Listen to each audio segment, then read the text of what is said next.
आज वोटर अधिकार यात्रा में अखिलेश यादव ने बीजेपी और इलेक्शन कमीशन को खरी खोटी सुनाई। अखिलेश यादव ने निर्वाचन आयोग को जुगाड़ आयोग तक कह दिया, जिस पर बिहार की सियासत सुलग उठी है। रिपोर्ट में देखिए।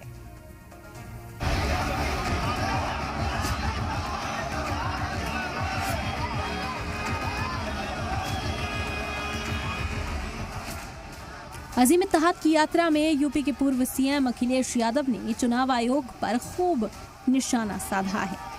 अखिलेश यादव ने इलेक्शन कमीशन का नाम तक तब्दील कर दिया।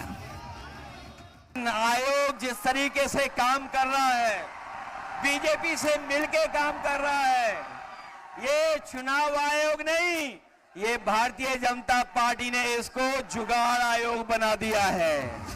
अखिलेश यादव के बयान पर बिहार की सियासत उबल पड़ी।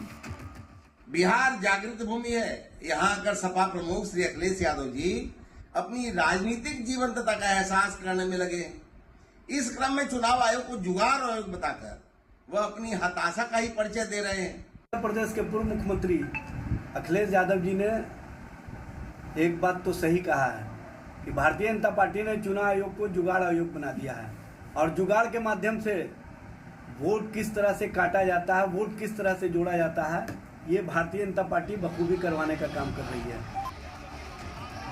अब की बार पूरा ऑपोजिशन बरसरे इख्तिदार पार्टी के साथ साथ इलेक्शन कमीशन को टारगेट कर रहा है। कांग्रेस अखिलेश यादव के सुर में सुर मिला रही है, तो जेडीयू कह रही है कि राहुल गांधी और तेजस्वी यादव कैसे जीते। इलेक्शन कमीशन से इतनी ही दिक्कत है तो इस्तीफा क्यों नहीं दे देते।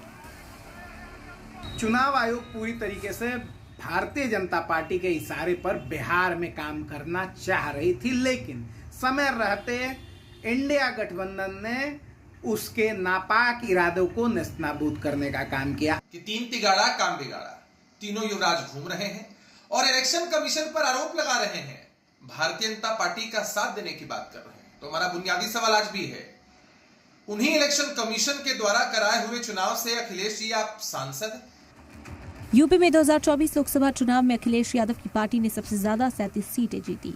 यूपी में बीजेपी 33 सीटों के साथ दूसरे मकाम पर रही। यूपी में पिछड़ने की वजह से बीजेपी अक्सरियत की जादुई आंकड़े से भी दूर रही। सवाल है कि अखिलेश यादव के सवालों का इलेक्शन कमीशन जवाब क्यों नहीं दे रहा, और अखिलेश यादव, राहुल गांधी और तेजस्वी यादव ने जो इलेक्शन कमीशन को वोटर लिस्ट की धांधली को उजागर किया, उसी सिलसिले में वोटर अधिकार यात्रा निकाली। क्या वो धांधली नहीं होगी? क्या इलेक्शन अब शफाफ होंगे? ये तो आने वाला वक्त ही बताएगा। ब्यूरो रिपोर्ट, सलाम टीवी।